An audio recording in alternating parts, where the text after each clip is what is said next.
பிரியமான சகோதர சகோதரிகளே,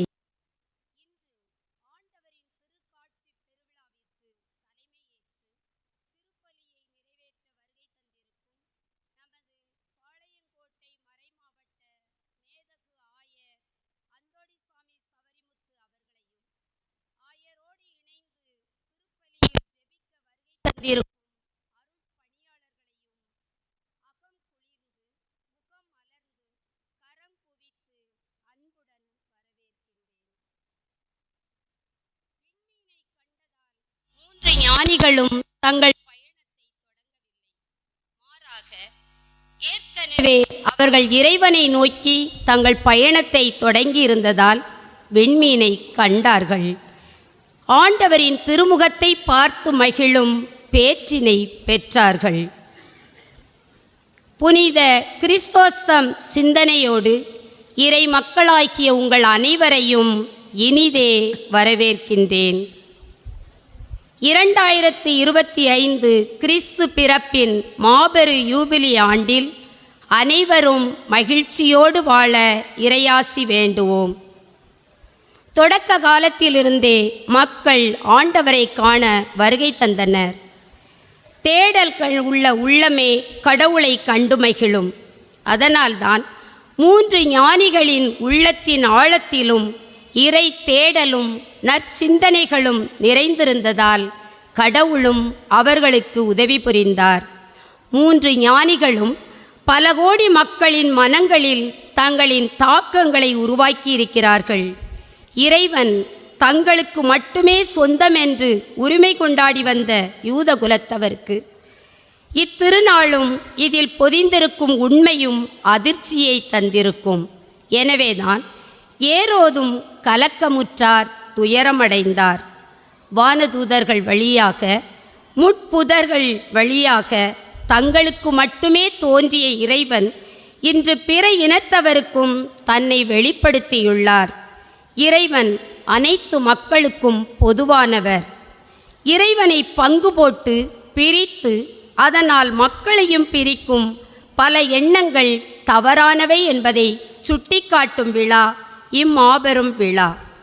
இத்திருக்காட்சி திருவிழாவில் 2025 கிறிஸ்து பிறப்பின் மாபெரும் யூபிலி ஆண்டில் நமது மறை மாவட்டத்திலுள்ள தூய சவேரியார் பேராலயம் பாளையங்கோட்டை, புனித பரலோக மாதா திருத்தல பேராலயம் காமநாயக்கன்பட்டி, புனித அந்தோனியார் திருத்தலம் புளியம்பட்டி, தூய மிக்கேல் அதிதூதர் திருத்தலம் தென்காசி, இத்திருத்தலங்களுக்கு நாம் அனைவரும் திருப்பயணிகளாகச் சென்று ஒப்புரவு அருட்சாதனத்தை பெற்று முழு திருப்பலியில் முழுமையாக பங்கேற்று நமது திருத்தந்தை பிரான்சிஸ் அவர்களுக்காக சிறப்பாக ஜெபிக்கும் பொழுது நமக்கும் நமது மறை மாவட்டத்திற்கும் பரிபூரண ஆசிர்வாதத்தை பெற்றுக்கொள்ள முடியும் என்ற நம்பிக்கையோடும், கடவுள் மனிதனாகவும் மனிதன் கடவுளாகவும் நம் முன்னே காட்சி தரும் இந்நன்னாளில் இறை மனித சந்திப்பும் இறை உறவும் தினம் தினம் வளர வேண்டியும், இயேசு என்னும் மறைபொருள் தூய ஆவியார் வழியாக நம் வாழ்வில் கலந்திட, இறை இயேசுவின் மதிப்பீடுகளின்படி நாம் வாழ்ந்திட, யூபிலி ஆண்டில் எதிர்நோக்கின் பயணிகளாக ஒவ்வொருவரும் வாழ்ந்திட இக்கல்வாரி திருப்பலியில் இறையருள் வேண்டி ஒருவர் மற்றவருக்காக ஜெபிப்போம். ஆமேன். திருப்பலியில் தகுந்த முறையில் பங்கெடுக்க நமது பாவங்கள் குற்றங்குறைகளை ஏற்று மனமருந்தி இறைவனிடம் மன்னிப்பு வேண்டுவோம்.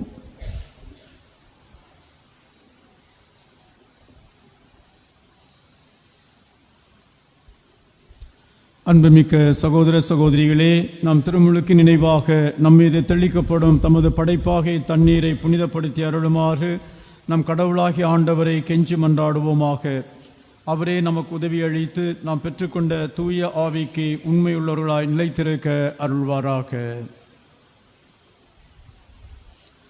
என்றென்றும் உள்ள எல்லாமல்ல இறைவா, வாழ்வின் ஊற்றும் தூய்மையின் தொடக்கமுமான தண்ணீரின் வழியாக மக்கள் புனிதமடைந்து நிலை வாழ்வின் கொடையை பெற வேண்டும் என்று திருவுளமானீர்.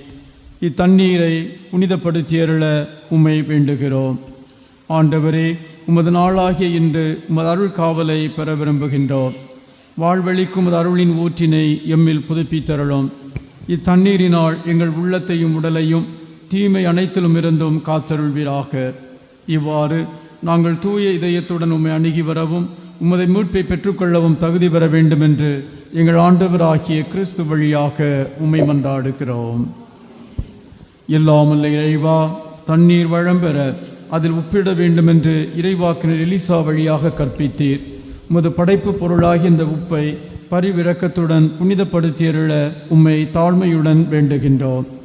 ஆண்டவரே, உப்பு கலந்த இத்தண்ணீர் தெளிக்கப்படும் இடமெல்லாம் தீயோனின் தாக்குதல் அனைத்தும் தோல்வியுற செய்வீராக. மேலும் தூய ஆவியார் உடனிருந்து எங்களை இடையராது காத்தருள வேண்டுமென்று எங்கள் ஆண்டவராகிய கிறிஸ்து வழியாக உம்மை மன்றாடுகின்றோம்.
பெருக்கத்திற்கேற்ப என் மேல் இரக்கம் கொள்ளுவீர். தந்தையும் மகனும் தூய ஆவியாரும் மாட்சியும் புகழும் ஒன்றாய் பெருக. தொடக்கத்தில் இருந்தது போல் இன்றும் என்றும் என்றென்றும்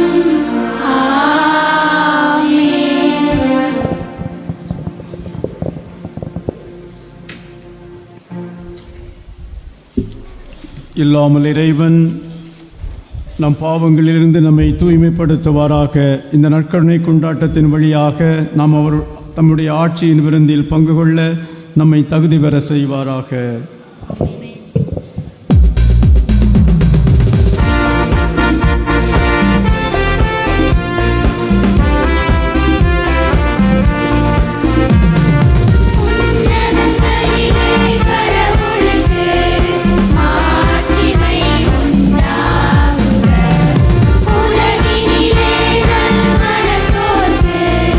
அமைதியும் உண்டாகுக. புகழ்கின்றோம்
அன்பு தந்தையே இறைவா, விண்மீன் வழிநடத்தவும் ஒரே திருமகனை இன்று பிற இனத்தாருக்கு வெளிப்படுத்திய நீர் கனிவுடன் வரமருள உம்மை வேண்டுகின்றோம்.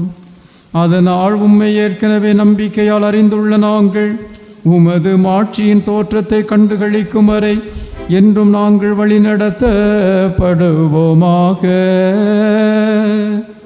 உம்மோடு தூயாவியாரின் ஒன்றிப்பில் இறைவனாய் என்றென்றும் வாழ்ந்து ஆட்சி செய்கின்ற எங்கள் ஆண்டவரும் திருமகனுமாகிய இயேசு கிறிஸ்து வழியாக உம்மை மன்றாடுகிறோம்.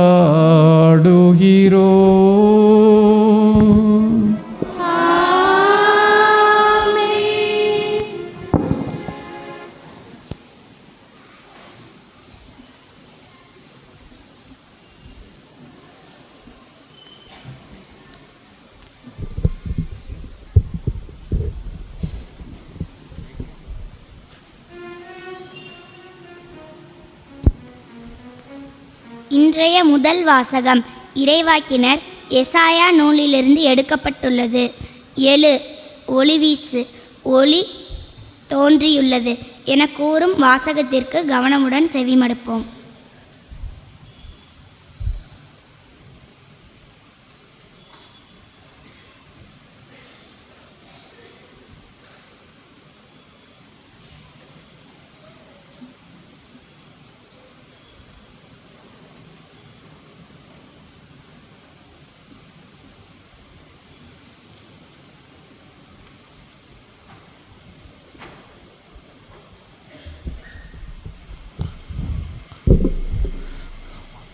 இறைவாக்கினர் எசாயா நூலிலிருந்து வாசகம். அதிகாரம் 60, இறை வார்த்தைகள் 1 முதல் 6 முடிய. எருசலேமே, எழு, ஒளி வீசு, உன் ஒளி தோன்றியுள்ளது, ஆண்டவரின் மாட்சி உன்மேல் உதித்துள்ளது. இதோ இருள் பூவுலகை மூடும், காரிருள் மக்களினங்களை கவ்வும். ஆண்டவரோ உன் மீது எழுந்தருள்வார், அவரது மாட்சி உன்மீது தோன்றும். பிற இனத்தார் உன் ஒளி நோக்கி வருவர், மன்னர் உன் உதய கதிர் நோக்கி நடைபோடுவர். உன் கண்களை உயர்த்தி உன்னை சுற்றிலும் பார், அவர்கள் அனைவரும் ஒருங்கே திரண்டு உன்னிடம் வருகின்றனர். தொலையிலிருந்து உன் புதல்வர் வருவர், உன் புதல்வியர் தோளில் தூக்கி வரப்படுவர். அப்பொழுது நீ அதை கண்டு அகமகிழ்வாய், உன் இதயம் வியந்து விம்மும்.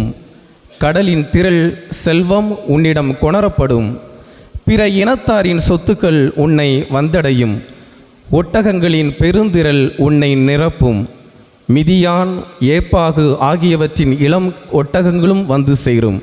சேபா நாட்டினர் யாவரும் பொன் நறுமணப் பொருள் ஏந்தி வருவர், அவர்கள் ஆண்டவரின் புகழை எடுத்துரைப்பர். இது ஆண்டவர் வழங்கும் அருள்வாக்கு.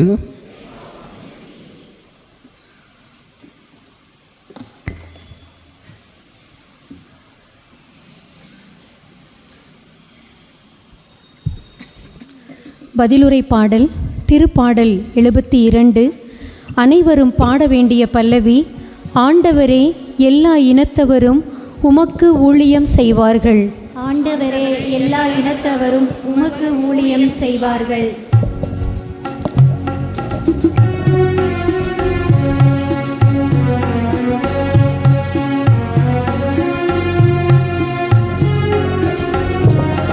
ஆண்டவரே, எல்லா இனத்தவரும் உமக்கு ஊழியம் செய்வார்கள்.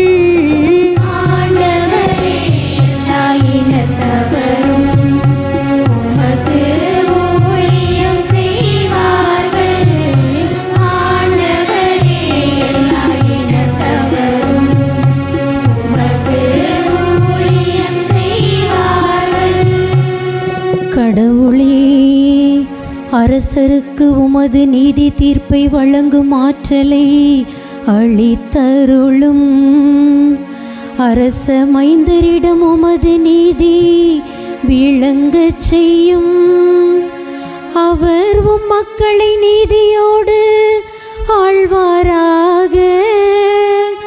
உம்முடையவரான எளியோர்க்கு நீதி தீர்ப்பு வழங்குவாராக. ஆண்டவரே, எல்லா இனத்தவரும் உமக்கு ஊழியம் செய்வார்கள். ஆண்டவரே, எல்லா இனத்தவரும் உமக்கு ஊழியம் செய்வார்கள். அவர் காலத்தில் நீதி தழைத்து ஓங்குவதாக. நிலா உள்ள வரையில் மிகுந்த சமாதானம் நிலவுவதாக. ஒரு கடலிலிருந்து அடுத்த கடல் வரைக்கும் அவர் ஆட்சி செலுத்துவார். பேராற்றிலிருந்து உலகின் எல்லை வரைக்கும் அவர் அரசாழ்வார். ஆண்டவரே, எல்லா இனத்தவரும் உமக்கு ஊழியம் செய்வார்கள். ஆண்டவரே, எல்லா இனத்தவரும் உமக்கு ஊழியம் செய்வார்கள். தர்சீசு அரசர்களும் தீவுகளின் அரசர்களும் காணிக்கைகளை கொண்டு வருவார்கள். செபாவிலும் உள்ள அரசர்கள் நன்கொடைகளை கொண்டு வருவார்கள். எல்லா அரசர்களும் அவர் முன் தரை மட்டும் தாழ்ந்து வணங்குவார்கள். எல்லா இனத்தவரும் அவருக்கு ஊழியம் செய்வார்கள். ஆண்டவரே, எல்லா இனத்தவரும் உமக்கு ஊழியம் செய்வார்கள். ஆண்டவரே, எல்லா இனத்தவரும் உமக்கு ஊழியம் செய்வார்கள். தம்மை நோக்கி மன்றாடும் ஏழைகளையும் திக்கற்ற எளியோரையும் அவர் விடுவிப்பார். வறியோர்க்கும் ஏழைகட்கும் அவர் இரக்கம் காட்டுவார். ஏழைகளின் உயிரை காப்பாற்றுவார். வறியோர்க்கும் ஏழைகட்கும் அவர் இரக்கம் காட்டுவார். ஆண்டவரே, எல்லா இனத்தவரும் உமக்கு ஊழியம் செய்வார்கள். ஆண்டவரே, எல்லா இனத்தவரும் உமக்கு ஊழியம் செய்வார்கள். இரண்டாம் வாசக முன்னுரை. இன்றைய இரண்டாம் வாசகம் திருத்தூதர் பவுல் எபேசியருக்கு எழுதிய திருமுகத்திலிருந்து எடுக்கப்பட்டுள்ளது. மறைபொருள் இறை வெளிப்பாட்டின் வழியாக தெரியப்படுத்தப்பட்டது. அம்மறைபொருள் தூய ஆவி வழியாக தூய திருத்தூதருக்கும் இறைவாக்கினருக்கும் வெளிப்படுத்தப்பட்டுள்ளது என கூறும் வாசகத்திற்கு கவனமுடன் செவிமடுப்போம்.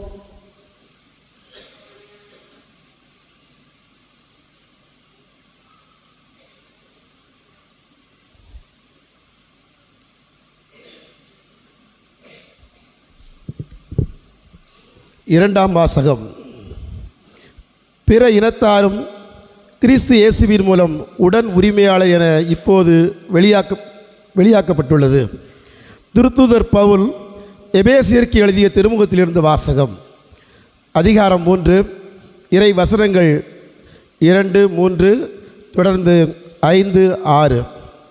சகோதர சகோதரிகளே, உங்கள் நலனுக்காக கடவுளின் அருளால் எனக்கு அளிக்கப்பட்ட பொறுப்பை பற்றி கேள்விப்பட்டிருப்பீர்கள் என எண்ணுகிறேன். அந்த மறைபொருள் எனக்கு இறை வழிபாட்டின் வழியாகவே தெரியப்படுத்தப்பட்டது. அந்த மறைபொருள் மற்ற தலைமுறைகளில் வாழ்ந்த மக்களுக்கு தெரிவிக்கப்படவில்லை. ஆனால் இப்போது தூய ஆவி வழியாக தூய திருத்தூதருக்கும் இறைவாக்கினருக்கும் வெளிப்படுத்தப்பட்டுள்ளது. நற்செய்தியின் வழியாக பிற இனத்தாரும் கிறிஸ்து இயேசுவின் மூலம் உடன் உரிமையாளரும் ஒரே உடலின் உறுப்பினரும் வாக்குறுதியின் உடன் பங்காளிகளும் ஆகியிருக்கிறார்கள் என்பதே அம்மறைபொருள். இது ஆண்டவர் வழங்கும் அருள் வாக்கு.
ஆண்டவர் உங்களோடு இருப்பாராக.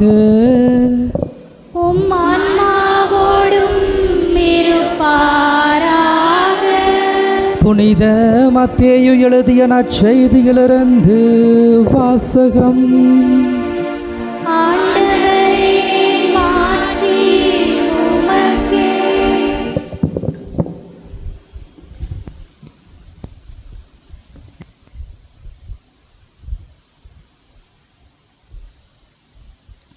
அதிகாரம் 2 இறை திருவசனங்கள் 1-12 வரை. ஏரோது அரசன் காலத்தில் யூதேயாவில் உள்ள பெத்லகேமில் இயேசு பிறந்தார். அப்போது கிழக்கிலிருந்து ஞானிகள் எருசலேமுக்கு வந்து, யூதர்களின் அரசனாக பிறக்க இருக்கிறவர் எங்கே? அவரது விண்மீன் எழக்கண்டோம், அவரை வணங்க வந்திருக்கின்றோம் என்றார்கள். இதை கேட்டதும் ஏரோது அரசன் கலங்கினான். அவரோடு எருசலேம் முழுவதும் கலங்கிற்று. அவன் எல்லா தலைமை குருக்களையும் மக்களிடையே இருந்த மறைநூல் அறிஞர்களையும் ஒன்று கூட்டி மெசியா எங்கே பிறப்பார் என்று அவர்களிடம் விசாரித்தான். அவர்கள் அவரிடம், யூதேயாவிலுள்ள பெத்லகேமில் அவர் பிறக்க வேண்டும், ஏனெனில் யூதா நாட்டு பெத்லகேமே, யூதாவின் ஆட்சி மையங்களில் நீர் சிறியதோ? இல்லை, ஏனெனில் என் மக்கள் ஆகிய இஸ்ராயலை ஆயனென ஆள்பவர் ஒருவர் உன்னிலிருந்தே தோன்றுவார் என்று இறைவாக்கினர் எழுதியுள்ளார் என்றார்கள். பின்பு ஏரோது யாருக்கும் தெரியாமல் ஞானிகளை அழைத்து கொண்டு போய் விண்மீன் தோன்றிய காலத்தை பற்றி விசாரித்து உறுதி செய்து கொண்டான். மேலும் அவர்களிடம், நீங்கள் சென்று குழந்தையை குறித்து திட்டவட்டமாக கேட்டு எனக்கு அறிவியுங்கள், அப்பொழுது நானும் சென்று அக்குழந்தையை வணங்குவேன் என்று கூறி அவர்களை பெத்லகேமுக்கு அனுப்பி வைத்தான். அரசன் சொன்னதை கேட்டு அவர்கள் புறப்பட்டு போனார்கள். இதோ, முன்பு எழுந்த விண்மீன் தோன்றி குழந்தை இருந்த இடத்திற்கு மேல் வந்து நிற்கும் வரை அவர்களுக்கு முன்னே சென்று கொண்டிருந்தது. அங்கே நின்ற விண்மீனை கண்டதும் அவர்கள் மட்டில்லா பெருமகிழ்ச்சி அடைந்தார்கள். வீட்டிற்குள் அவர்கள் போய் குழந்தையையும் அதன் தாய் மரியா வைத்திருப்பதை கண்டார்கள். நெடுஞ்சான் கிளையாய் விழுந்து குழந்தையை வணங்கினார்கள். தங்கள் பேழையை திறந்து பொன்னும் சாம்பிராணியையும் வெள்ளை போலத்தையும் காணிக்கையாக கொடுத்தார்கள். ஏரோதுவிடம் திரும்பி போக வேண்டாம் என்று கனவில் அவர்களுக்கு எச்சரிக்கப்பட்டதால் வேறு வழியாக தங்கள் நாடு திரும்பினார்கள். இது ஆண்டவரின் அருள்வாக்கு. கிறிஸ்துவே உமக்கு புகழ்.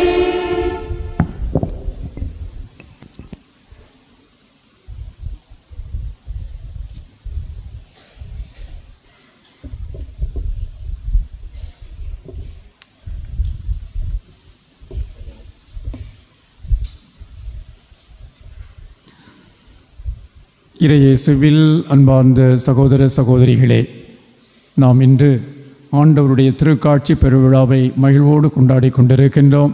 இந்த நாளிலே நமது திருத்தலத்திற்கு இறை மக்களோடு இணைந்து நானும் திரு பயணியாக வந்து இந்த புனித யூபிலி ஆண்டின் பரிபூரண பலனை அடைய, ஆண்டவருடைய அருளை அடைய நாம் அனைவரும் வந்திருக்கின்றோம்.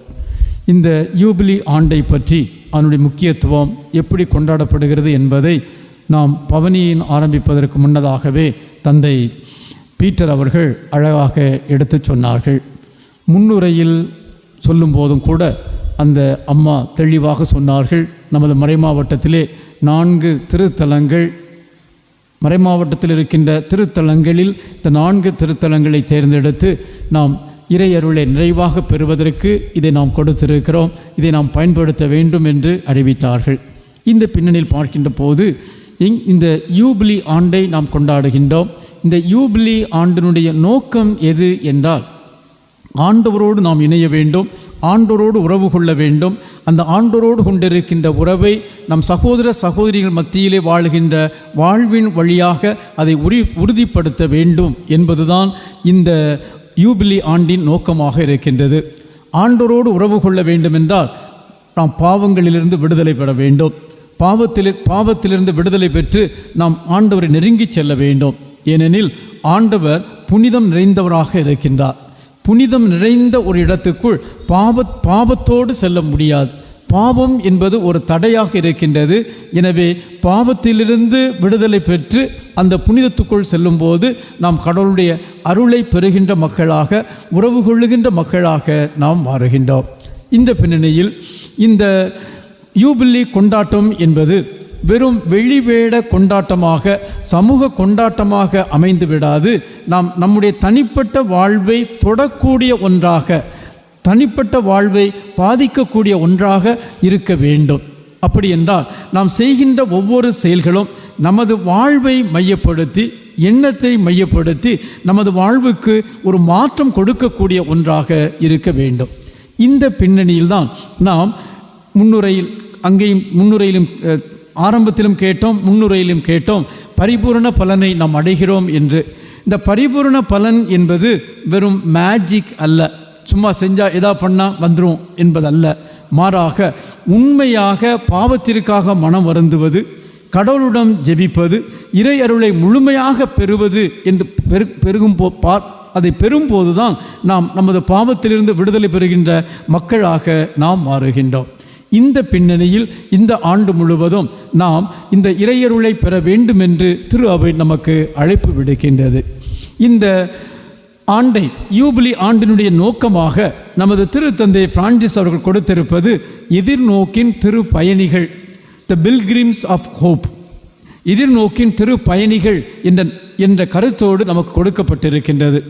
நாம் எல்லோருமே திரு பயணிகளாக இருக்கிறோம். நாம் நினைக்கலாம், நமக்கு தான் அழகான வீடு இருக்கிறது, வேலை இருக்கிறது, வீட்டில் இருக்கிறோம், நாம் எப்படி பயணிகளாக இருக்கிறோம் என்று நாம் நினைக்கலாம்.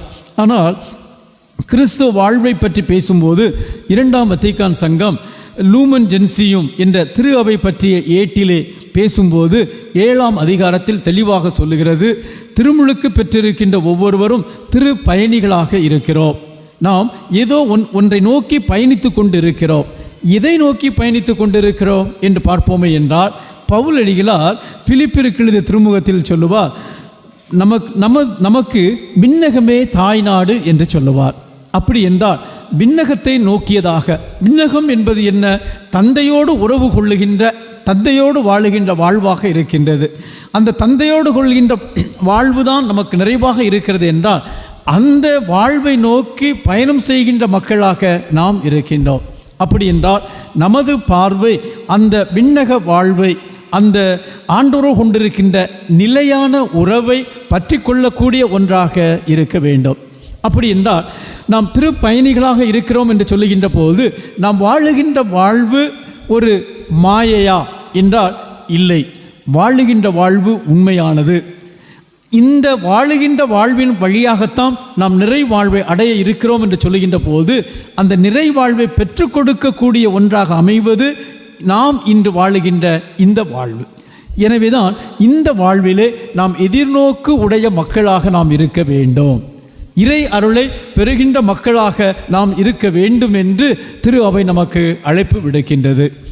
இந்த எதிர்நோக்கு கொண்டிருக்க வேண்டும் என்று சொல்லுகின்ற போது இந்த எதிர்நோக்கு என்பது என்ன என்று பார்ப்போமே என்றால், நம்ம கண்ணுக்கு தெரியாதவை மீது அசையாத நம்பிக்கை கொள்ளுவது, தெரியாத விளக்கம் பெறாத ஒன்றின் மீது கடவுள் வழிநடத்துவார் என்று ஏற்றுக்கொள்வது.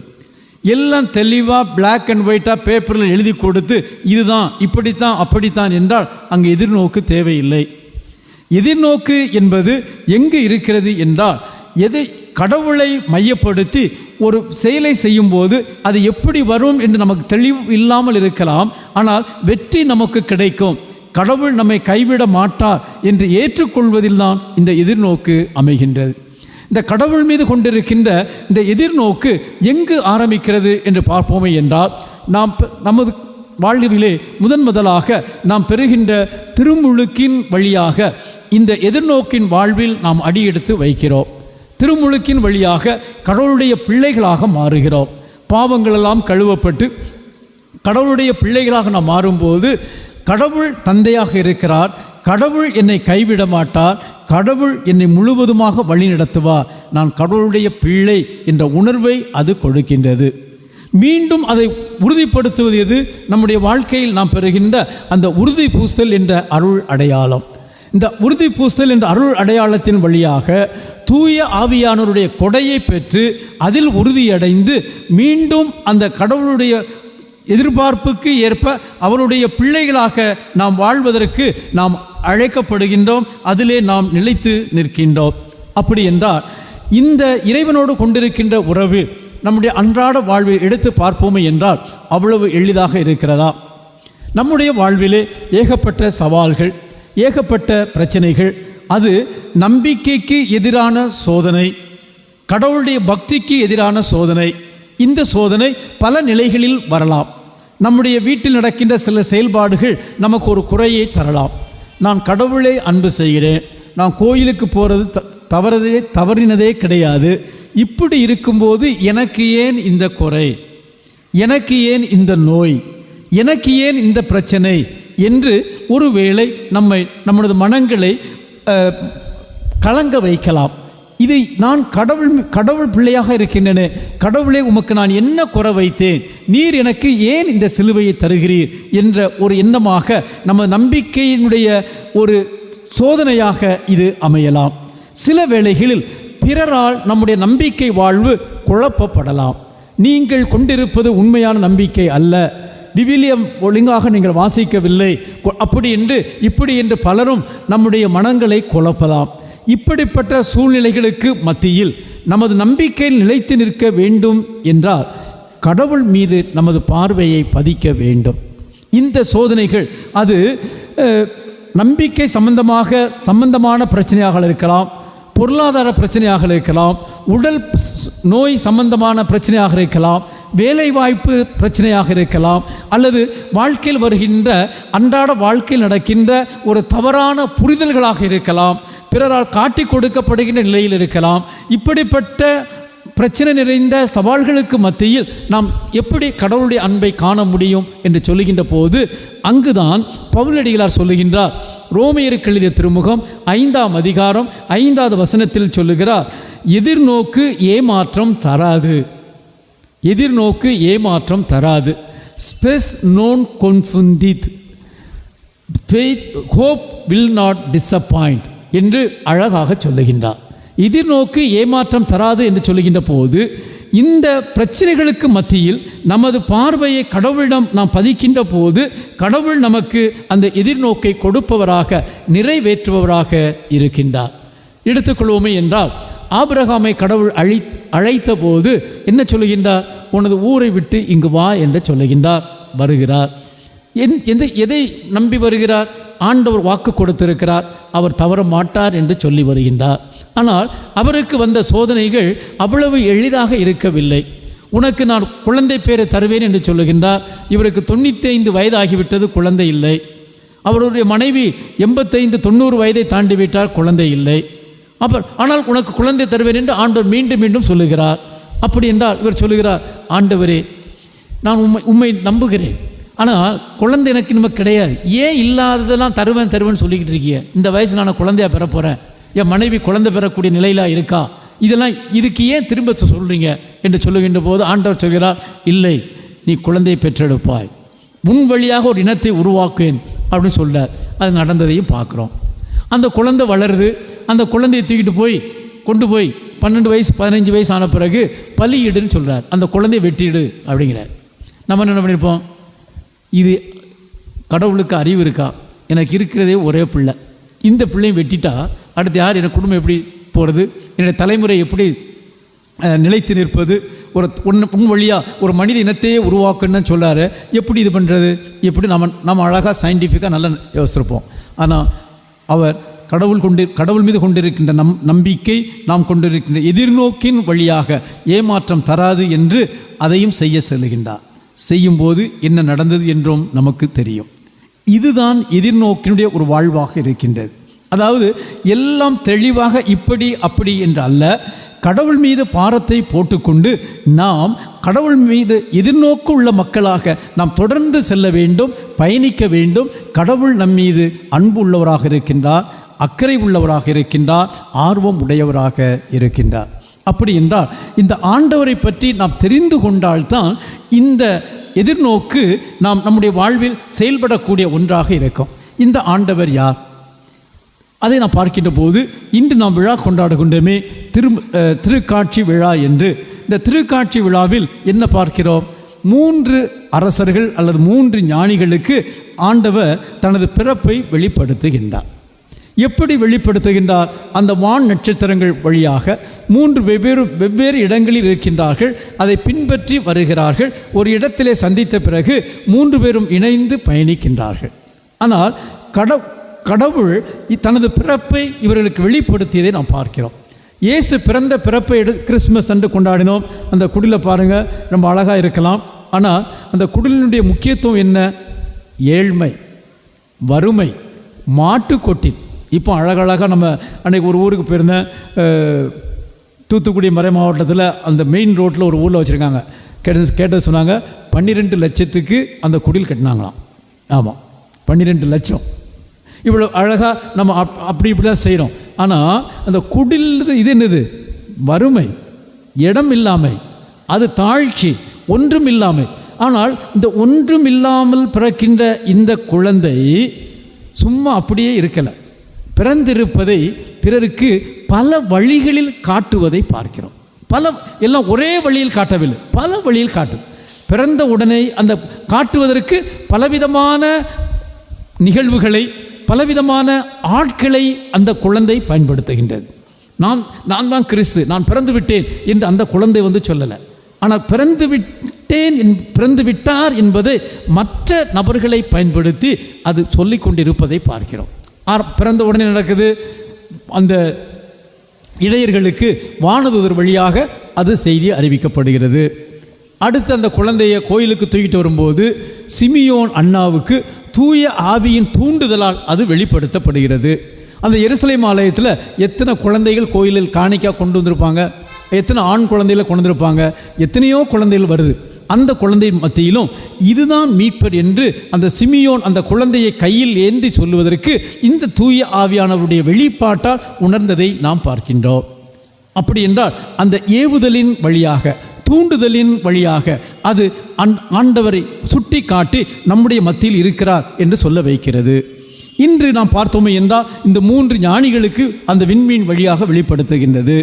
இதே நாளில் இந்த 3 ஞானிகளுக்கு மட்டும்தான் வெளிப்படுத்தப்பட்டதா என்று பார்ப்போமே என்றால், இந்த வாசிக்கப்பட்ட நற்செய்தியை கூர்ந்து கவனிப்போமே என்றால், இந்த 3 ஞானிகளுக்கு மட்டுமல்ல, இந்த 3 ஞானிகளுக்கு இந்த நட்சத்திரம் வழிகாட்டுகிறது. ஆனால் இந்த 3 ஞானிகள் வழியாக இன்னொருவருக்கும் இந்த பிறப்பு செய்தி கொடுக்கப்படுகிறது. யாருக்கு? ஏரோதுக்கு. இது அவர்கள் அந்த நட்சத்திரத்தை பார்த்து கிளம்பி வருகிறார்கள். எருசலேமுக்கு வந்தவுடன் அது மறைந்து விடுகிறது. ஏன் மறையணும்? நேராக பெத்லகேமுக்கு போயிருக்கலாம், ஆனால் அங்கு மறைகிறது. அதன் வழியாக பிறக்கின்ற குழந்தை அரச குலத்து குழந்தை என்று சொல்லுவதால் அந்த குழந்தை அரச மாளிகையில் தான் பிறந்திருக்க வேண்டும் என்று இந்த 3 பேரும் அங்கே செல்லுகிறார்கள். பிறந்திருக்கின்ற குழந்தை எங்கே? நாங்கள் வழிபட வந்திருக்கின்றோம், வணங்க வந்திருக்கிறோம் சொல்லும்போது, குழந்தை பிறந்திருக்கிறது என்று இவர்கள் சொல்லுகிறார்கள். அவர் ஏரோது மகிழ்வதற்கு பதிலாக மனம் கலங்குகின்றான். அதுதான் இன்று வாசிக்க கேட்டோம். ஏரோது மனம் கலங்கினான், அவனோடு எருசலேம் நகரே மனம் கலங்கியது என்று சொல்லுகிறார்கள். இவர்கள் வழியாக, இந்த 3 ஞானிகள் வழியாக அந்த ஏரோதுக்கு செய்தி கொடுக்கப்படுகிறது. இந்த ஏரோது வழியாக இன்னும் மற்றவர்களுக்கு, விவிலிய வல்லுநர்களுக்கு, பரிசேயர்களுக்கு, தலைமை குருக்களுக்கு இந்த செய்தி கொடுக்கப்படுகிறது. அந்த ஏரோதரசு என்ன பண்ணுகிறார்? விவிலியம் அறிந்த வல்லுநர்களை கூப்பிடுகிறார், தலைமை குருக்களை கூப்பிடுகிறார். எங்கு ஆண்டவர் பிறக்க வேண்டும், மெஸ்ஸியா பிறக்க வேண்டும் என்று சொல்ல அவர் அழகாக விவிலியத்தை கரைத்து குடித்தவர்கள். விவிலியத்தை புரட்டி, விவிலியம் என்றால் யூத மக்களுக்கு பழைய ஏற்பாடு, நம்முடைய பழைய ஏற்பாடு, அழகாக புரட்டி வைத்து மீகா, இறைவாக்கின் மீகா புத்தகத்தை எடுத்து அழகாக சொல்லுகிறார்கள், மீட்பர் பெத்லகேமில் தான் பிறக்க வேண்டும். சரியாக பெத்லகேமில் தான் பிறந்திருக்கிறார், அழகாக தெரிந்து வைத்திருக்கிறார்கள். ஆனால் இவர்கள் இயேசுவை சந்தித்தார்களா? அப்படி என்றால் இந்த வெளிப்பாடு என்பது பலருக்கும் பல நிலைகளில், அது விவிலியம் வழியாக இருக்கலாம், ஞானிகள் வழியாக இருக்கலாம், வானதூதர்கள் வழியாக இருக்கலாம், அல்லது நண்பர்கள் வழியாக இருக்கலாம். இப்படி யாரோ ஒரு விதமாக அந்த வெளிப்பாடு என்பது ஒவ்வொருவருக்கும் கொடுத்து கொண்டிருப்பதை நாம் பார்க்கிறோம். அந்த வெளிப்பாடு இந்த திருக்காட்சி விழாவோடு நின்றுவிடவில்லை. இன்றும் நமக்கு கடவுள் வெளிப்படுத்துகின்றார். அதை நாம் காண வேண்டும். அந்த வெளிப்பாட்டை காணக்கூடிய மக்களாக இருக்கின்ற போதுதான் இந்த எதிர்நோக்குடைய மக்களாக நாம் வாழ முடியும். எதிர்நோக்கு என்று சொல்கின்ற போது ஏதோ தெரியாததை ஏற்றுக்கொள்வது, ஆனால் தெரியாத நிகழ்வை ஏற்றுக்கொள்வது, தெரிந்த அன்பு செய்கின்ற கடவுள் என்னோடு இருக்கிறார், என்னை வழி நடத்துகிறார் என்று அந்த கடவுளை கண்டுகொள்ளும் போதுதான் இந்த எதிர்நோக்கு உயிரோட்டம் பெறுகிறது. இந்த பின்னணியில்தான் பவுலடிகளார் ரோமையருக்கு எழுதிய திருமுகத்திலே சொல்லுவார், இந்த இயேசுனுடைய அன்பிலிருந்து நம்மை எது பிரிக்க முடியும்?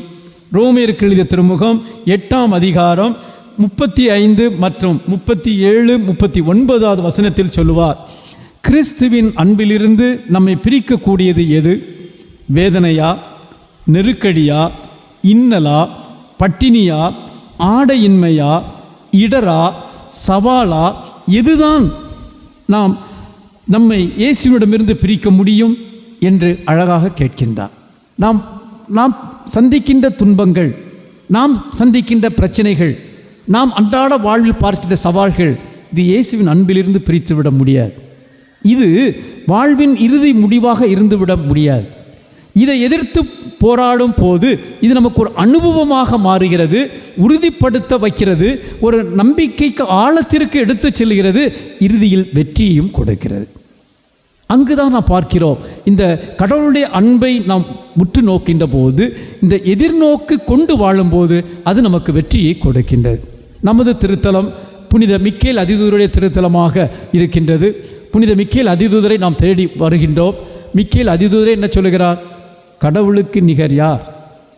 அதுதான் நம்முடைய எதிர்நோக்கு. கடவுளுக்கு நிகர் யார்? கடவுளோடு யார் எடுத்து போராட முடியும்? போராட்டம் இருக்கும், பிரச்சனை இருக்கும், ஆனால் இறுதி வெற்றி கடவுளுக்கு தான். நீங்கள் கொள்ளுகின்ற அந்த எதிர்நோக்கு ஏமாற்றம் கொடாது என்று பவுலடிகளார் சொல்லுகிறாரே, அது இதை வைத்து தான் சொல்லுகின்றார். அப்படி என்றால் கடவுள் நமக்கு வழிகாட்டுபவராக இருக்கின்றார். அதை பல நிலைகளில், சூழ்நிலைகளில் நமக்கு தந்து கொண்டிருப்பவராகவும் இருக்கின்றார். இறைவாக்கினர் ஏசையா புத்தகத்திலே 57ஆம் அதிகாரம் 15வது வசனத்தில் பார்க்கிறோம், கடவுள் தன்னை பற்றி தெளிவாக கூறுகிறார். உயர்ந்த தூய இடத்தில் நான் உரைகின்றேன், நுறுங்கிய உள்ளத்தினரோடும் நலிந்த நெஞ்சினத்தோடும் நான் வாழுகின்றேன். நொறுங்கிய உள்ளத்தினரை ஊக்குவிக்கவும் நலிந்த நெஞ்சத்தினரை திடப்படுத்தவும் அவர்களோடு நான் குடியிருக்கிறேன் என்று ஆண்டவர் கூறுகின்றார்.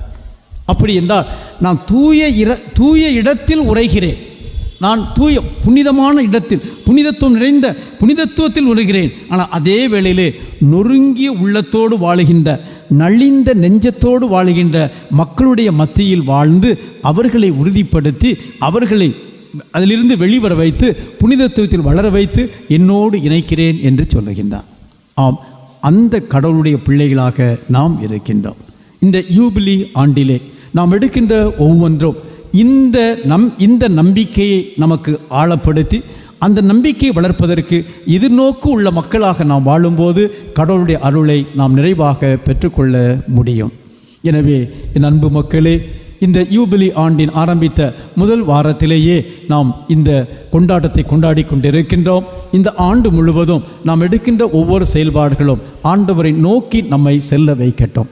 ஆண்டவரிடம் நமது பாவங்களுக்காக மனவருந்தி மன்னிப்பை பெறுகின்ற மக்களாக, இறையருளை பெறுகின்ற மக்களாக நாம் நம்பிக்கையோடு வாழ்வோம். கடவுள் நம்மை ஆசீர்வதித்து என்றும் அவருடைய பிள்ளைகளாக இந்த உலகில் வாழ வைத்து நிலை வாழ்வையும் நமக்கு அருளட்டும். ஆமென்.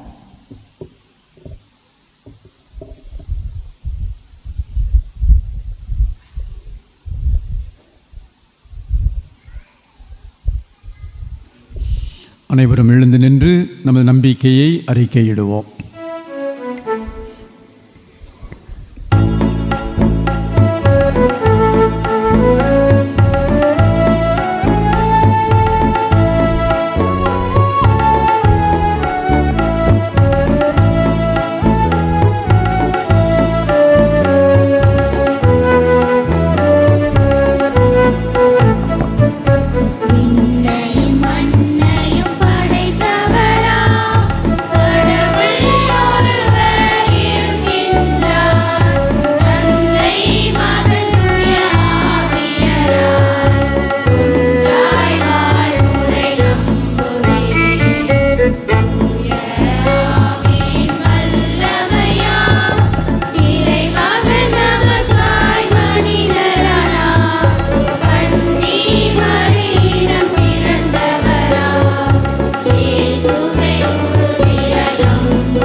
நம்பிக்கை அறிக்கை அழகாக பாடணும். வாழ்த்துக்கள், நல்ல அழகாக பாடுறீங்க. நல்ல டியூன், நல்ல வார்த்தை, அழகாக இருக்குது. ஆமாம், ஆனால் இதில் அந்த நம்பிக்கை அறிக்கையை மையப்படுத்தி எழுதப்பட்ட பாடலாக இருக்குது. ஆனால் நம்பிக்கை அறிக்கையை நாம் முழுமையாக தெரிந்து வைத்திருக்க வேண்டும். முதல்ல நம்பிக்கை அறிக்கை கத்தோலிக்க திருவையில் கொடுக்கப்பட்டது எப்போ? நைசியா சங்கத்தில் 325ஆம் ஆண்டு நடைபெற்ற நைசியா திருச்சங்கத்தில் தான் முதலாக அந்த நம்பிக்கை அறிக்கை கொடுக்கப்படுகின்றது. அந்த சங்கம் கொண்டாடி இன்று 1700 ஆண்டுகள் ஆகின்றது. இந்த 1700வது ஆண்டும் இது ஒரு யூபிலி ஆண்டு நிறைவாக இருக்கிறது என்று திருத்தந்தை சொல்கிறார்கள். எனவே அந்த நைசியன் கிரீடில் அந்த நைசியன் நம்பிக்கை அறிக்கையில் இருக்கின்ற அதை நாம் அப்போதைக்கப்போ சொல்லணும். எல்லா ஞாயிற்றுலையும் பாடிட்டே பெறக்கூடாது, அதை தெரிஞ்சிருக்கணும். உங்களுக்கு தெரியுமா, ஒரே கடவுளை ஒரே கடவுளை விசுவசிக்கிறேன், வானமும் வையமும் படைத்த எல்லாம் வல்ல தந்தையாகிய இறைவனை விசுவசிக்கிறேன். பெரியவங்களுக்கு தெரியும், சின்னவங்களுக்கு தெரிய வாய்ப்பு கிடையாது. அதுதான் உண்மையான நம்பிக்கை. அதை மையப்படுத்தி எழுதியிருக்கிறார்கள். அதனால் ஒவ்வொரு ஞாயிற்றுக்கிழமையும் இந்த பாடலே பாடி அப்படி போயிடாமல் இதை நாம் அந்த நைசியாவுடைய அந்த இறை நம்பிக்கையை நாம் ஒவ்வொரு ஞாயிற்றுக்கிழமை நாம் சொல்லும்போது நாம் உண்மையிலேயே அது முழுமையாக நாம் பெறுகின்றோம்.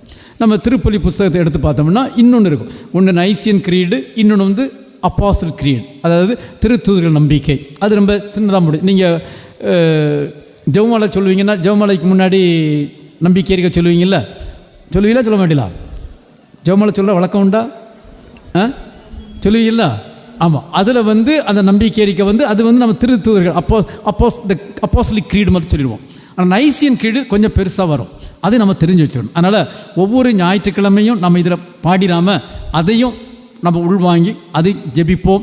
வாசித்தாலும் பரவாயில்ல, பழைய காலத்தில் அதுக்குன்னு ஒரு டியூன் இருந்துச்சு, இல்லாட்டி நம்ம வந்து சொல்லி கூட அதை நம்ம செய்வோம். அது அந்த நம்பிக்கை அறிக்கைக்குள் நாம் செல்ல வேண்டும். அதை நாம் உணர்வு பூர்வமாக சொல்லும்போது அந்த நம்பிக்கை அறிக்கை நம்முடைய பரிபூரண பலனுக்கு மிக முக்கியமற்ற ஒன்றாக இருக்கின்றது. அதை நம்ம சொல்லணும். அது சொல்லிட்டு இப்போ நம்முடைய வேண்டுதல்களை ஆண்டவருடன் கொண்டு வருவோம். புதிய ஆண்டை தொடங்கியிருக்கின்றோம். இந்த புதிய ஆண்டு நமக்கு இறையர்களை நிறைவாக கொடுக்க வேண்டும் என்று நாம் விரும்புகின்றோம். இந்த புதிய ஆண்டு எப்படி இருக்க போகிறதோ என்ற கலக்கம், கேள்விக்குறிகள் நம்மிடம் இருக்கலாம். இதற்கெல்லாம் பதில் கொடுப்பதாகத்தான் இருப்பது இந்த எதிர்நோக்கு. அது எப்படி இருக்க போகிறதோ என்று நாம் கவலைப்பட வேண்டாம்.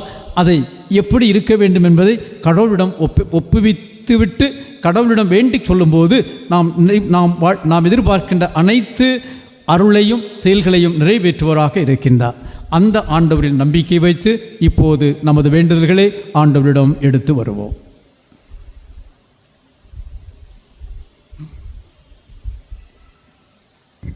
இறைவா, எம் திரு சபையை வழிநடத்தும் திருத்தந்தை இன்று திருப்பலியை நிறைவேற்றும் ஆயர் மேதகு ச அந்தோணிசாமி சவரிமுத்து அவர்களையும் குருக்களையும் நிறைவாக ஆசீர்வதியும். நாங்கள் அனைவரும் எதிர்நோக்கின் திருப்பயணிகளாயிடவும் எம் மறை மாவட்டத்தில் உள்ள அனைவருடைய கருத்துக்களுக்காகவும் இறைவா உம்மை மன்றாடுகின்றோம். எல்லாம் வல்ல இறைவா, எங்கள் மன்றாட்டை கேட்டருளும்.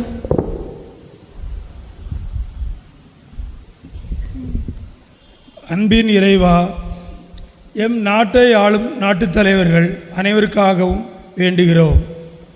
புதிய ஆண்டில் அடியெடுத்து வைத்திருக்கும் இவர்கள் அனைவரும் ஏழை எளிய மக்கள் மீது இரக்கம் வைத்து, குறிப்பாக போரினாலும் வன்முறையினாலும் நாடு இழந்து வீடின்றி அச்சத்தோடும் பயத்தோடும் வாழ்ந்து வரும் ஏழை எளிய மக்களின் நலன் கருதி உழைக்கவும், தாராள மனத்தோடு அவர்களுக்கு உதவவும் நல்ல மனதை தந்தருள வேண்டும் என்று இறைவா உம்மை மன்றாடுகின்றோம். எல்லாம் வல்ல இறைவா, எங்கள் மன்றாட்டை கேட்டருளும்.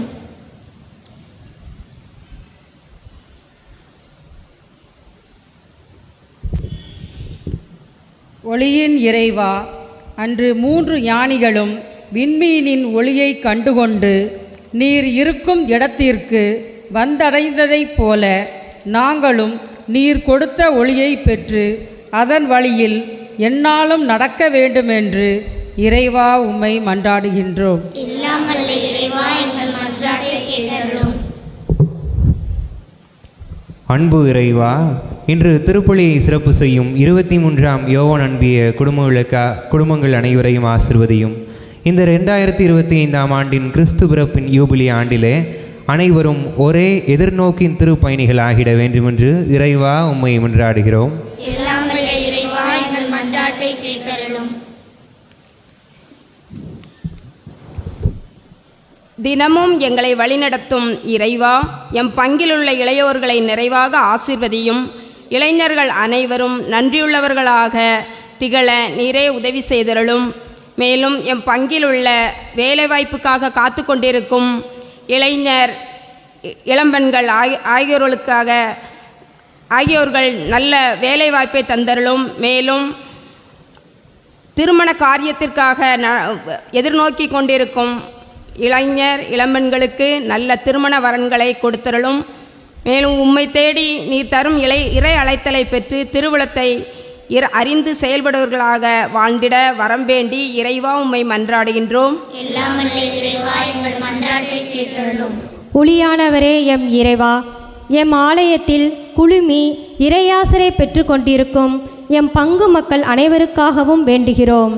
ஞானிகளின் வருகை எம் மக்களின் மனங்களில் ஒளியை ஏற்றவும் அதன் வழி நடக்கவும் நினைத்த காரியங்களிலும் செய்கின்ற பணியிலும் தொழிலிலும் வெற்றியை அளித்திடவும் நல்ல உடல் சுகம் தந்து காத்திடவும் அருள் தர வேண்டுமென்று இறைவா உம்மை மன்றாடுகிறோம். எல்லாம் வல்ல இறைவா எங்கள் மன்றாட்டை கேட்டருளும்.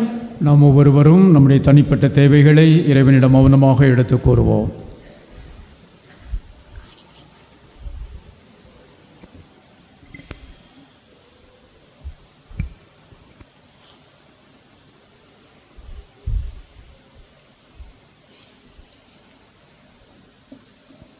ஆண்டவரே எங்கள் இறைவா, கடவுளும் மனிதருமானவரை தம் புனிதமான திருவயிற்றில் தாங்கிட பேறு பெற்ற அன்னை மரியாள், நீர் உம் நம்பிக்கையாளரின் மன்றாட்டுக்களை கேட்டருள உம்மிடம் பரிந்து பேசுவாராக.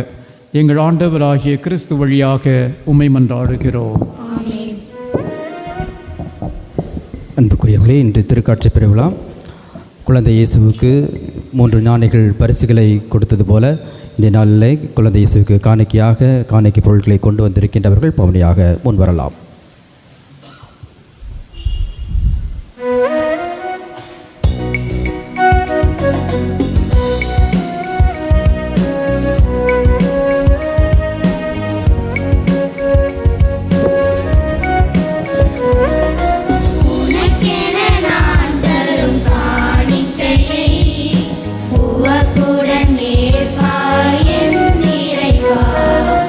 உனக்கென நான் தரும்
சகோதர சகோதரிகளே, என்னுடையது உங்களுடையதுமான இப்பலி எல்லாம் வல்ல தந்தையாக இறைவனுக்கு ஏற்றதாகும்படி மன்றாடுங்கள்.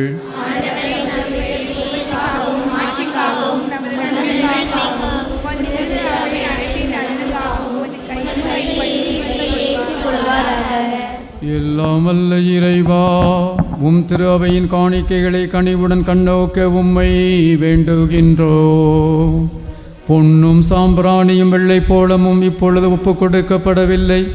எனினும் இக்காணிக்கைகள் வழியாக இயேசு கிறிஸ்து அறிவிக்கப்படுகிறார், பலியிடப்படுகின்றார், உட்கொள்ளப்படுகின்றார் என்பதை நாங்கள் உணர செய்வீராக. எங்கள் ஆண்டவராகிய கிறிஸ்து வழியாக உம்மை மன்றாடுகிறோ.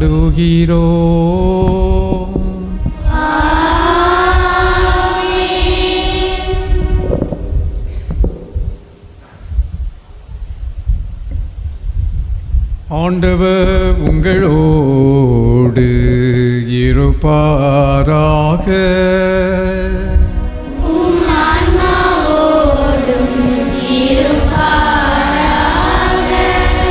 இதயங்களை மேலே எழுப்புங்கள்.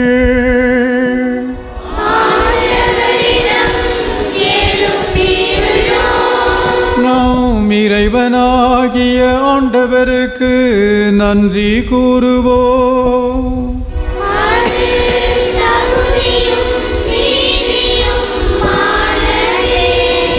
ஆண்டவரே, தூயவரான தந்தையே, என்றும் உள்ள எல்லாம் அல்ல இறைவா, எந்நாளும் எவ்விடத்திலும் நாங்கள் உமக்கு நன்றி செலுத்துவது மெய்யாகவே தகுதியும் நீதியும் ஆகும்.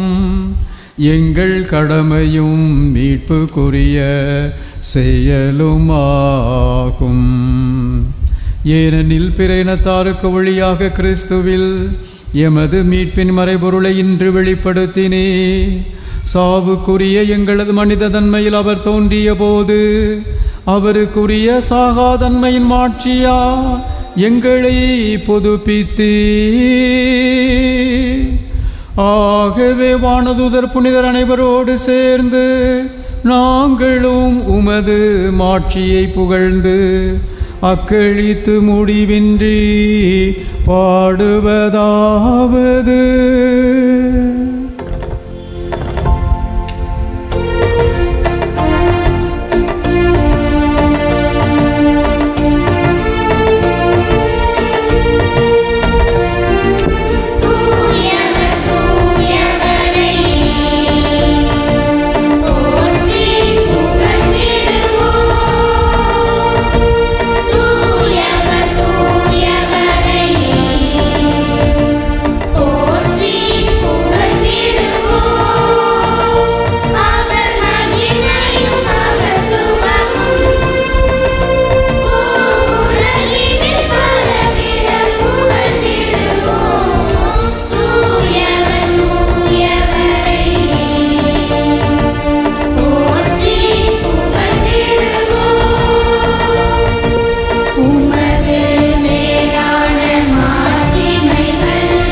ஆண்டவரே, நீர்மையாகவே தூயவர், உம்முடைய படைப்புகள் எல்லாம் உம்மை புகழ்வது தகுமே. ஏனெனில் உம் திருமகனாகிய எங்கள் ஆண்டவர் இயேசு கிறிஸ்து வழியாக தூய ஆவியாரின் செயலாற்றலால் அனைத்தையும் உய்வித்து தூய்மைப்படுத்துகின்றீர். கதிரவன் தோன்றி மறையும் வரை உமது பெயருக்கு தூய காணிக்கை ஒப்பு கொடுக்குமாறு உமக்கென மக்களை இடையராது ஒன்று சேர்த்து வருகின்றீர். எனவே ஆண்டவரே, உமக்கு அர்ப்பணிக்க நாங்கள் கொண்டு வந்துள்ள இக்காணிக்கைகளை அதே ஆவியால் தூய்மைப்படுத்த உம்மை தாழ்மையுடன் மன்றாடுகின்றோம். இவ்வாறு உம் திருமகனாகிய எங்கள் ஆண்டவர் இயேசு கிறிஸ்துவின் உடலாகவும் இரத்தமாகவும் இவை மாறுவனவாக. அவர் பணித்தவாறே இம்மறை நிகழ்வுகளை கொண்டாடுகின்றோர். ஏனெனில் அவர் காட்டிக் கொடுக்கப்பட்ட இரவில் அப்பத்தை எடுத்து உமக்கு நன்றி செலுத்தி ஆசி வழங்கி அதை பிட்டு தம் சீடர்களுக்கு அழைத்து அவர் கூறியதாவது: அனைவரும் இதிலிருந்து பெற்று உண்ணுங்கள், ஏனெனில் இது உங்களுக்காக கையளிக்கப்படும் என் உடல்.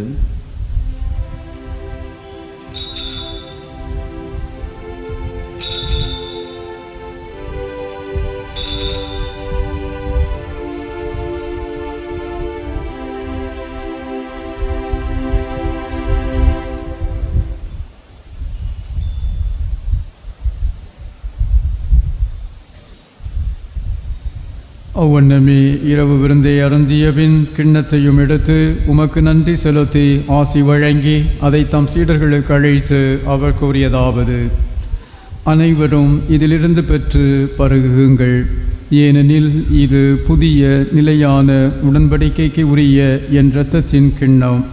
இது பாவ மன்னிப்புக்கென்று உங்களுக்காகவும் பலருக்காகவும் சிந்தப்படும். இதை என் நினைவாக செய்யுங்கள்.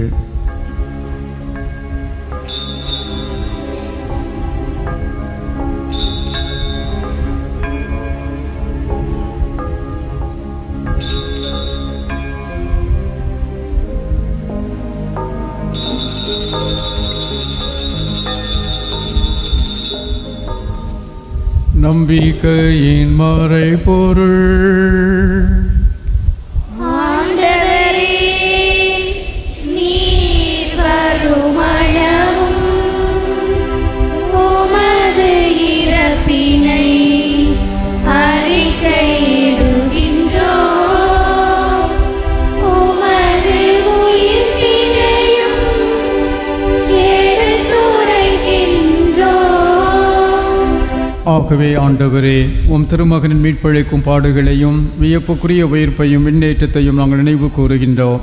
இவர் மீண்டும் வருவாரென எதிர்பார்த்திருக்கும் நாங்கள் இப்புனிதமான உயிருள்ள பலியை நன்றி செலுத்தி உமக்கு ஒப்புக் கொடுக்கின்றோம். உமது திரு அவையின் காணிக்கையை கண்ணோக்கி அருளமை மன்றாடுகின்றோம். இப்பலியினால் நீர் உளம் கனிய திருவுளமானீர். இவ்வாறு உம்முடைய திருமகனின் திருவுடல் இரத்தத்தால் ஊட்டம் பெறும் நாங்கள் அவருடைய தூய ஆவியால் நிரப்ப பெற்று கிறிஸ்துவுக்குள் ஒரே உடலும் ஒரே உள்ளமும் உடையவராக விளங்க செய்வீராக.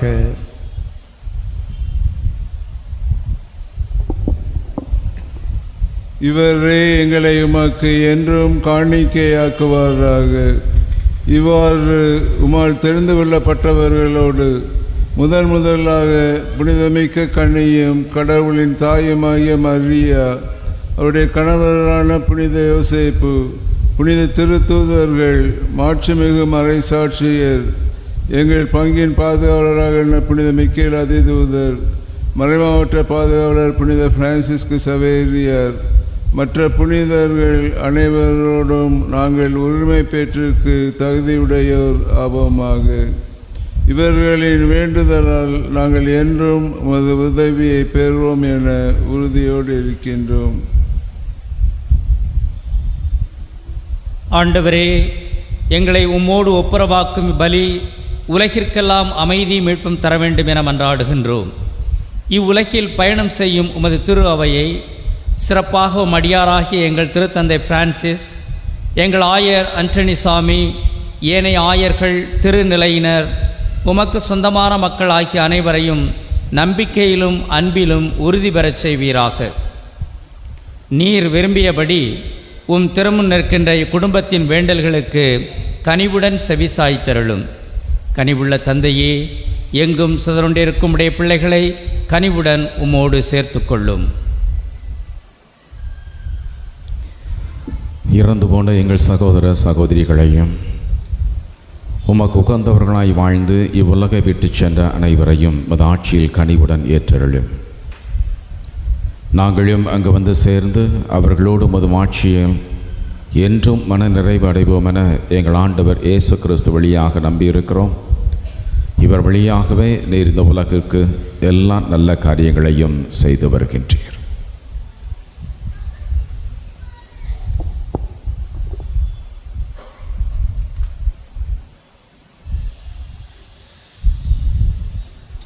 இவர் வழியாக இவரோடு இவரில் எல்லாம் வல்ல இறைவனாகிய தந்தையே, தூய ஆவியாரின் ஒன்றிப்பில் எல்லா புகழும் ஆட்சியும் என்றென்றும் உமக்கு உரியதே.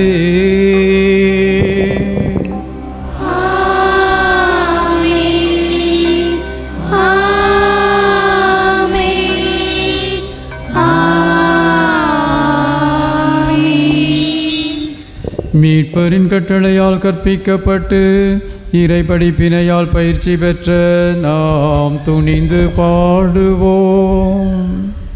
விண்ணுலகில் இருக்கிற எங்கள் தந்தையே, உமது பெயர் தூயது என போற்ற பெறுக. உமது ஆட்சி வருக. உமது திருவுளம் விண்ணுலகில் நிறைவேறுவது போல மண்ணுலகிலும் நிறைவேறுக. எங்கள் அன்றாட உணவை இன்று எங்களுக்கு தாரும்.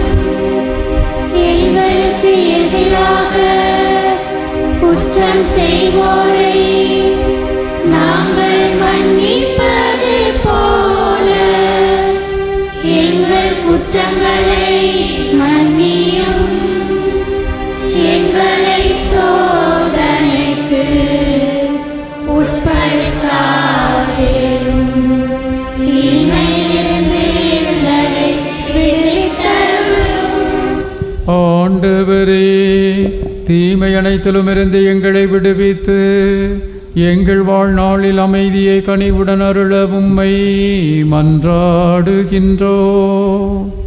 உமது இரக்கத்தின் உதவியா நாங்கள் பாவத்தில் இருந்து எப்போதும் விடுதலை பெற்று யாதொரு கலக்கமுமின்றி நலமாயிருப்போமாக.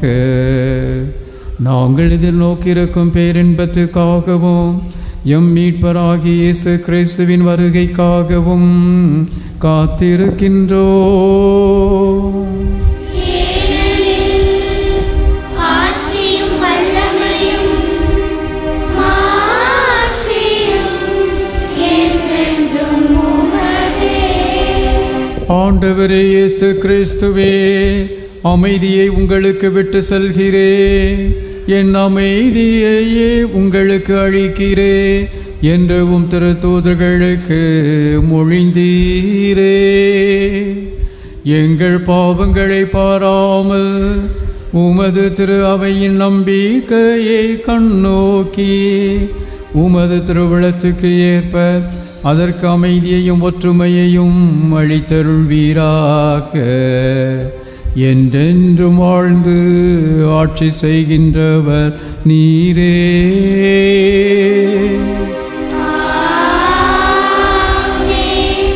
ஆண்டவருடைய அமைதி உங்களோடு என்றும் இருப்பதாக.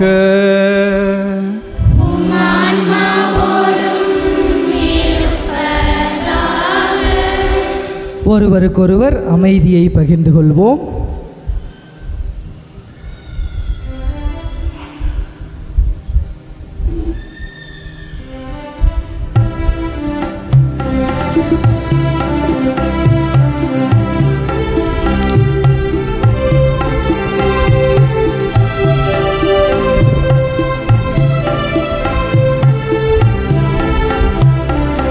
உலகின் பாவம் போக்கும் இறை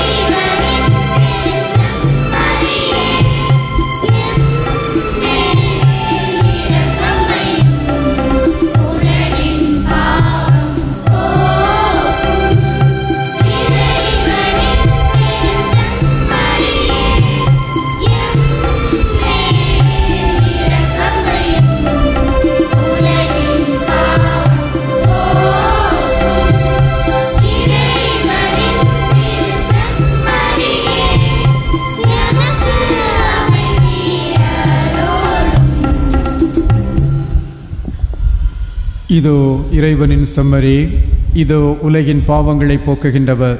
செம்மறியின் விருந்துக்கு அழைக்க பெற்றோர் பேறு பெற்றோர்.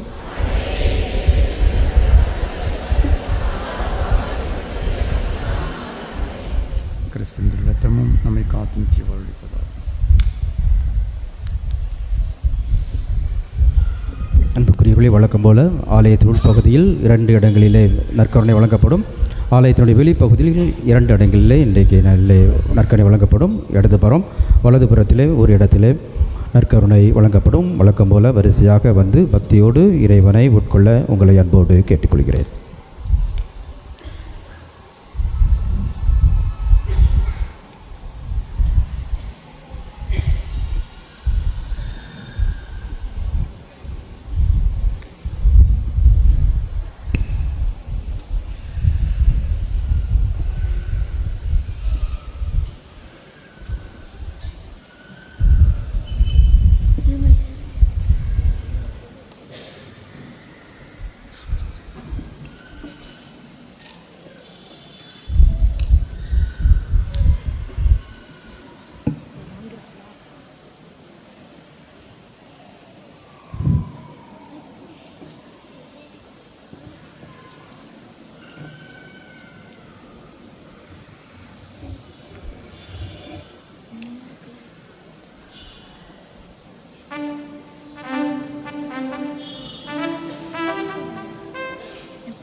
மன்றாடுவோமாக.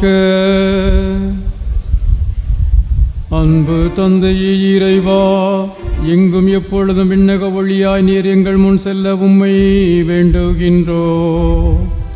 அதனால் நாங்கள் பங்கேற்க வேண்டும் என நீர் விரும்பும் மறை நிகழ்வுகளை தூய்மையான உள்ளுணர்வுடன் கண்டுகொள்ளவும் தகுதியான ஆவலுடன் அறிந்து கொள்ளவும் செய்வீராக.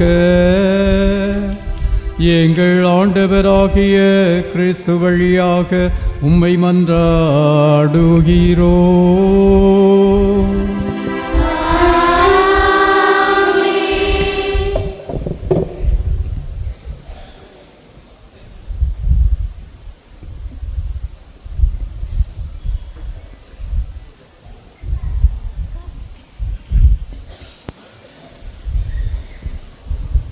திருமணவோலை இருதை நகர் பங்கு இருதை நகரில் வாழும் தந்தை ராஜ்குமார், தாய் ஜோஸ்பின் சாந்தா, இவர்களுடைய மகன் ஜுவேசுக்கும், தென்காசி பங்கு தென்காசியில் வாழும் தந்தை அந்தோணிசாமி, தாய் மிக்கேல் ராணி, இவர்களுடைய மகள் ஜிவோனா மேரிக்கும் இறையருளால் திருமணம் நிச்சயிக்கப்பட்டு 24/1/2025 அன்று திருமணம் நடைபெற உள்ளது. இது இவர்களுக்கு முதல் ஓலை. இத்திருமணத்தில் ஏதேனும் வெக்கணம் இருப்பின் கனப்பங்கு தந்தையிடம் தெரிவிக்கலாம்.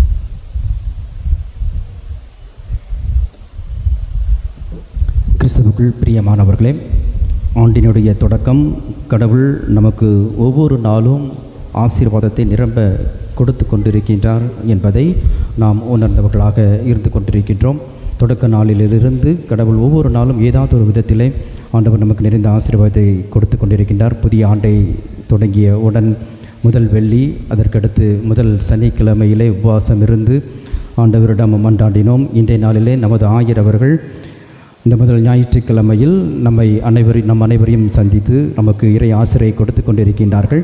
எனவே ஜூபிலி ஆண்டினுடைய தொடக்கத்தில் நமது ஆயர் அவர்கள் நமது திருத்தலத்தில் திருப்பயணியாக அவரே வந்து நம் அனைவரையும் இந்த திருப்பயணத்திலே அதிக ஆர்வத்தோடு ஈடுபட வேண்டும் என்கின்ற ஊக்குவிக்கக்கூடிய அந்த நிலையில் இன்று நமது மத்தியில் வந்து இந்த ஜூபிலி ஆண்டை என்னுடைய தொடக்கத்தில் நமது திருத்தலத்திற்கு வந்து இறை ஆசிரியை பெற்றுக் கொடுத்து கொண்டிருக்கின்ற நமது ஆயர் அவர்களுக்கு நமது நன்றியை கரவொலி மூலம் தெரிவித்து மகிழ்கிறேன். அன்புக்குரியவர்களையும் ஆயரோடு இணைந்து வந்திருக்கக்கூடிய முதன்மை குரு, செயலக முதல்வர், மேய்ப்பு பணி நிலையத்தினுடைய இயக்குனர் மற்றும் நமது மறைவட்டத்தை சேர்ந்த குருக்கள், திருத்தொண்டர்கள் அனைவருக்கும் நமது நன்றியை கரவொலி மூலம் தெரிவித்து மகிழ்வோம். திருப்பலி முடிந்தவுடன் ஆயருக்கு ஒரு சிறு சந்திப்பானது நடைபெறும். புதிய ஆண்டிலே ஆயரை நாம் சந்தித்து ஆயரிடமிருந்து ஆசிரை பெற இருக்கின்றோம். கேக்கு வெட்டப்படும். கேக்கு வெட்டு முடிந்தவுடன் இன்றைய நாளிலே முதலாக இந்த பாடகர் குழுவிலே இணைந்து பாடிய நம்முடைய மறைக்கல்வி மாணவ மாணவிகளுக்கு நம்முடைய ஆயர் அவர்கள் அவருடைய திருக்கரத்தினால் பரிசுகளை வழங்கி அவர்களை ஊக்குவிப்பார்கள். அதனைத் தொடர்ந்து ஆயருடைய ஆசீர் அதோடு நிறைவு பெறும். எந்த கலை நிகழ்ச்சியும் எந்த வாழ்த்துறையும் எதுவுமே இருக்காது. அனைவருக்கும் திருப்பலி முடிந்தவுடன் உணவு ஏற்பாடு செய்யப்பட்டிருக்கிறது. எனவே உணவை உட்கொண்டு இந்த புது வருட மகிழ்ச்சியிலே முழுவர் மற்றோடு பகிர்ந்துவிட்டு நாம் இங்கிருந்து கலந்து செல்லலாம். அன்புக்குரியவர்களே, இன்றைய நாளிலே இந்த திருப்பலியை சிறப்பித்த 23ஆம் யோவான் அன்பியத்தை சேர்ந்த அனைவருக்கும் நம்முடைய நன்றிகளை கரவொலி மூலம் தெரிவித்துக் கொள்கிறோம். அடுத்த ஞாயிற்றுக்கிழமை திருப்பலியை சிறப்பிப்பவர்கள் மகிழ்ச்சி அன்பியத்தை சேர்ந்த குடும்பங்கள். இன்றைய நாளில் சிறப்பான விதத்தில் இந்த பாடகர் குழுவை சிறப்பான விதத்திலே சிறப்பித்த நம்முடைய பிள்ளைகளுக்கு வாழ்த்துக்களை நன்றிகளை தெரிவிப்போம். நல்லா பாடினாங்களா? நல்லா பாடலையா? சூப்பராக பண்ணாங்களா? அதனால் எல்லாம் நினச்சிருப்போம்.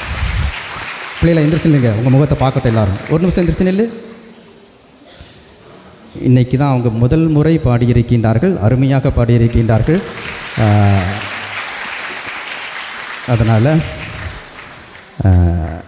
நமக்கு வந்து ஒரு நம்பிக்கை பிறந்திருக்குன்னு. இது நம்பிக்கையின் எதிர்நோக்கின் திருப்பயணம், நம்பிக்கையின் திருப்பயணம். இன்றைக்கி நம்ம ஆயர்கள் சொன்னது போல் நம்முடைய கொயருக்கு ஒரு நம்பிக்கை வந்து பிறந்திருக்குது. எனவே இளமையான கொயர், இனிமையான கொயர். எனவே மீண்டுமாக அந்த பிள்ளைகளை நாம் வாழ்த்தி பாராட்டுவோம். கொயரை நினச்சி கவலைப்படாதீங்க, கொயர் இருக்குது. சரியா? Very good. உட்காந்துக்க பிள்ளைங்க. அடுத்து ஒரு சில அறிவிப்புகள். இந்த மாதம் நடக்கக்கூடிய அன்பிய கூட்டங்கள் பற்றிய விவரங்களை உங்களுக்கு நோட்டீஸ் போர்டில் கொடுத்துருக்கிறேன். அதை நீங்கள் பார்த்து எந்தெந்த நாட்களில் இந்த மாதம் முழுவதும் நீங்கள் எந்தெந்த அன்பியங்கள் எந்த நாட்கள் சிறப்பிக்கின்றன எந்த கூட்டங்கள் இங்கு நடக்கின்றன என்பதை நீங்கள் அறிந்து கொள்ளலாம். திங்கட்கிழமை 23ஆம் யோவான் மகிழ்ச்சி அன்பியம், செவ்வாய்க்கிழமை அமைதி மற்றும் நம்பிக்கை அன்பியம், புதன்கிழமை கனிவு மற்றும் சூசையப்பர் அன்பியம், வியாழக்கிழமை அமல அன்னை அன்பியம் போன்ற அன்பியங்கள் இந்த வாரத்தில் நடக்கும். இல்லை சனிக்கிழமை ரஃபேல் அன்பிய கூட்டமானது நடைபெறும். இந்த மாதம் அன்பிய மாதம். எனவே சிறப்பான விதத்திலே அன்பியங்களிலே நாம் கலந்து கொண்டு அன்பியத்தினுடைய முக்கியத்துவத்தை உணர்ந்து நாம் இந்த ஜூபிலி ஆண்டில் ஒருவர் மற்றொருவோடு இருக்கின்ற உறவையும் கடவுளோடு உள்ள அந்த உறவையும் நாம் பகிர்ந்து கொள்வோம். அன்புக்குரியவர்களே, இந்த மாதத்திலே நம்முடைய மறை மாவட்ட இளையோர் பணிக்குழுவானது யூத் யூனிஃபைடு ஃபெஸ்ட் என்கின்ற ஒரு நிகழ்வை நடத்துகின்றது. குறிப்பாக இந்த மாதம் தென்காசி வட்டாரத்திற்கு உரிய மாதம். எந்தெந்த போட்டிகள் நடக்கிறது என்பதை பற்றி உங்களுக்கு நோட்டீஸ் போர்டில் நான் தெளிவாக உங்களுக்கு வாட்ஸ்அப்லேயே அனுப்பி வைக்கிறேன். நோட்டீஸ் போர்டில் ஏற்கனவே போட்டாச்சு. 3 விதத்திலே இந்த கொண்டாட்டங்கள், இயேசுவை கொண்டாடுவோம், திரு அவையை கொண்டாடுவோம், இளமையை கொண்டாடுவோம் என்கின்ற அந்த 3 நிலையிலே இந்த நிகழ்வுகள் ஏற்பாடு செய்யப்பட்டிருக்கின்றன. இளைஞர்கள் இளம்பெண்கள் ஆர்வத்தோடு இந்த நிகழ்வுகளிலே பங்கெடுக்க உங்களை அன்போடு கேட்டுக்கொள்கிறேன். உங்களை வழிநடத்தி கொண்டிருக்கின்றவர்கள் உங்களுக்கு தேவையான வழிகாட்டுதலை கொடுப்பார்கள். சர்வே எடுத்துகிட்டு இருக்கிறோம். எந்தெந்த சர்வே எந்தெந்த அன்பியத்திற்கு யார் யார் பொறுப்பு என்பதை உங்களுக்கு நோட்டீஸ் போல சொல்லியிருக்கிறேன். உங்களுக்கு வாட்ஸ்அப்பில் அனுப்பியிருக்கிறேன். அவர்களுக்கு முழு ஒத்துழைப்பை கொடுத்து முடிந்த வரைக்கும் இந்த மாதமே இந்த கணக்கெடுப்பை முடிக்கும்படி உங்களை நான் அன்போடு கேட்டுக்கொள்கிறேன். அடுத்த வாரத்திலிருந்து 11:30 மணிக்கு மலையாளத்திலும் திருப்பலி நடைபெறும்.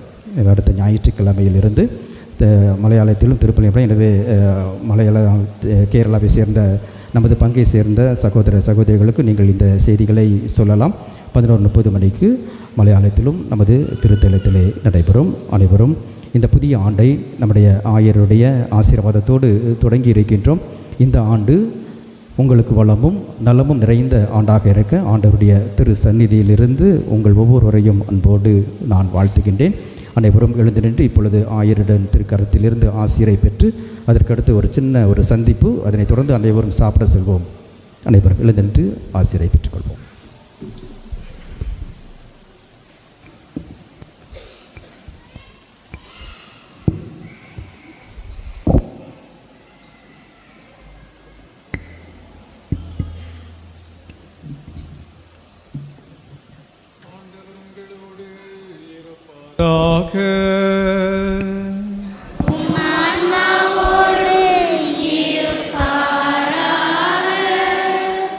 இருளிலிருந்து உங்களை தமது வியத்தகு ஒளிக்கு அழைத்த இறைவன் தமது ஆசையை கனிவுடன் உங்கள் மீது பொழிந்து உங்கள் இதயங்களை நம்பிக்கையிலும் எதிர்நோக்கிலும் அன்பிலும் உறுதிப்படுத்துவாராக.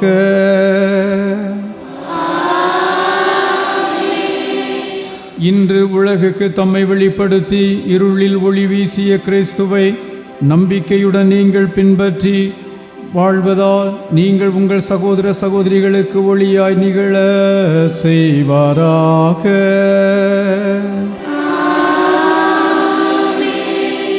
ஞானிகள் விண்மீனை பின்தொடர்ந்து ஒளியின் ஒளியாகிய நம் ஆண்டவர் இயேசு கிறிஸ்துவை மிகுந்த மகிழ்ச்சியோடு கண்டடைந்ததை போன்று நீங்களும் இம்வாழ்வின் பயணத்திற்கு பிறகு அவரிடம் வந்து சேர்வீர்களாக.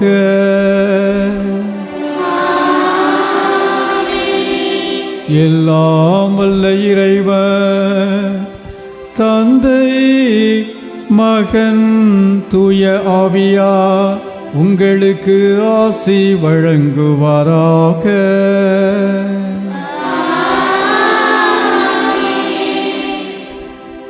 சென்று வாழுவோம். திருப்பலி நிறைவேறிற்று.